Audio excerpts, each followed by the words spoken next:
Assalamualaikum warahmatullahi wabarakatuh. Alhamdulillahirabbil alamin wassalatu wassalamu ala khairil mursalin Muhammadinil mab'us rahmatan lil alamin. Sahabat santri, sahabat MNC yang dirahmati Allah.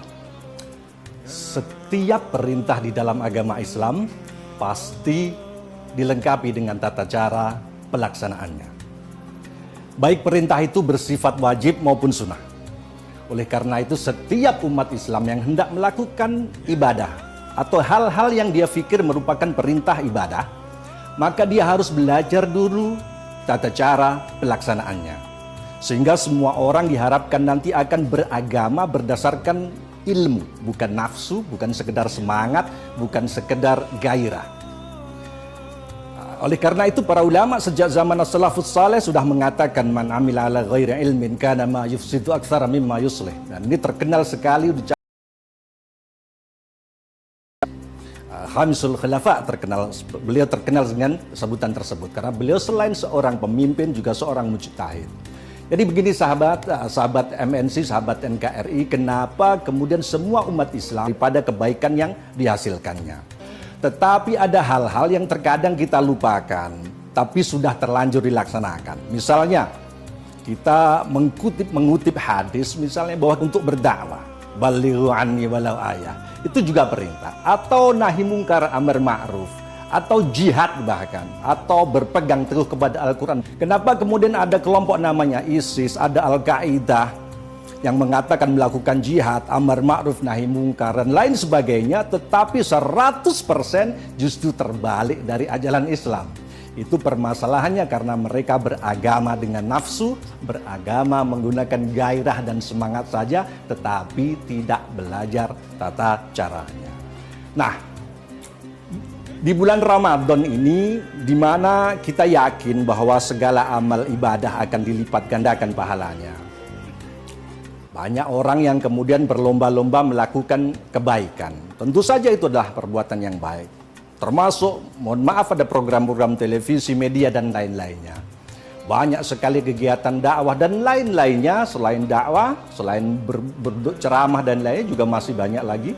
Tetapi kemudian kalau hal-hal itu dilakukan tanpa berdasarkan ilmu, ternyata justru apa yang diprediksikan oleh Rasulullah Sallallahu Alaihi Wasallam itu betul-betul terjadi sekarang di akhir zaman, di mana banyak orang yang bukan ahlinya berbicara tentang sesuatu.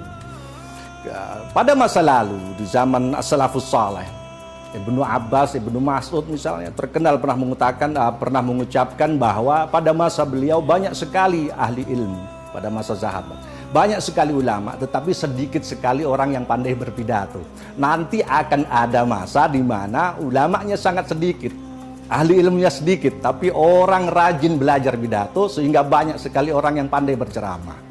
Nah, dalam hadis lain yang sejalan dengan ini, misalnya dikutip oleh Imam Bukhari dalam muqaddimahnya, ketika itu terjadi orang tidak lagi mengambil ilmu sesuai prosedur, maka banyak orang yang salah diangkat menjadi ulama. Akhirnya dia sesat dan menyesatkan, naudzubillah min dzalik. Nah, di bulan puasa Ramadan ini, di mana kita lagi gairah-gairahnya untuk beribadah, setiap orang harus mulai introspeksi. Apakah semua yang kita lakukan itu, baik secara individu maupun jama'i, yang berhubungan dengan mujtama, dengan kehidupan sosial, apakah itu sudah dilandasi dengan ilmu pengetahuan secara islami sebagaimana digadiskan oleh para ulama ahlus sunnah wal jamaah.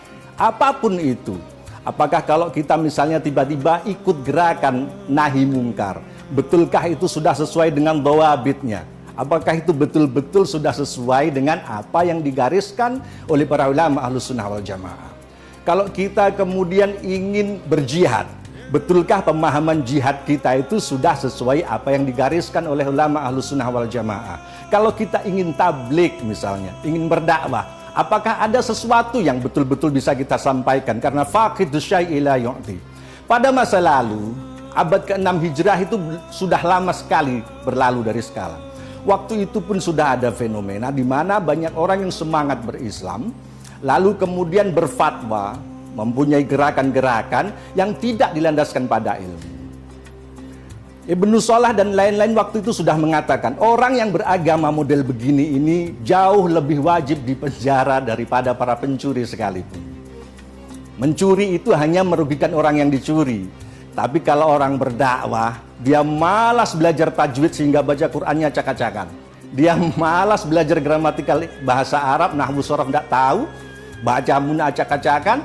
Dia juga malas belajar usul fikih, tapi dia rajin belajar pidato. Nah, yang demikian ini pada waktu itu sudah disebutkan oleh para ulama. Yang begini ini lebih wajib dipenjara daripada para pencuri. Nah, dalam bulan Ramadan ini di mana kita sedang semangat-semangatnya berislam, tadi saya katakan, mari kita introspeksi apapun yang kita lakukan, baik kita sebagai ustadzkah, sebagai orang awam, sebagai apapun, kalau kita mau melakukan sesuatu dan kita percaya bahwa itu adalah perintah agama, kita lihat dulu, kita sudah belajar belum tata caranya. Karena kalau kita belum belajar tata caranya secara benar, kana ma yufsidu aktsara mimma yuslih, sebagaimana dikatakan oleh para ulama salaf saleh. Apapun yang kita lakukan kalau tidak didasari dengan ilmu yang benar, maka kerusakannya akan lebih besar daripada kebaikannya. Itu fakta sejarah membuktikan. Kita lihat sekarang apa yang dilakukan oleh kelompok-kelompok yang disebut ekstremis, radikalis, teroris tersebut. Mereka dalam memahami amar ma'ruf nahi mungkar 100% tidak sama dengan Ahlus Sunnah wal Jamaah. Bahkan kalau kita teliti apa yang mereka fahami dan mereka kerjakan 100% sama dengan ciri-ciri kaum Khawarij. Begitu juga ketika mereka bicara soal dakwah, soal jihad, soal bentuk pemerintahan dan lain sebagainya. Kita sebagai umat Islam yang Ahlus Sunnah wal Jamaah punya ulama-ulama yang mengajarkan ilmu Islam bersambung muttasil sanadnya di setiap periode. Maka kita harus mengambil ilmu melalui jalur itu agar kita tidak tersesat, agar kita tidak menyimpang menjadi kaum Khawarij, kaum Mu'tazilah, kaum Rafidah dan lain sebagainya. Na'udzubillah min dzalik. Baik, semoga yang kita bahas ini bermanfaat dan berkah. Dan Allah siratal mustaqim, wallahu muwaffiq ila aqwamit thoriq. Assalamualaikum warahmatullahi wabarakatuh.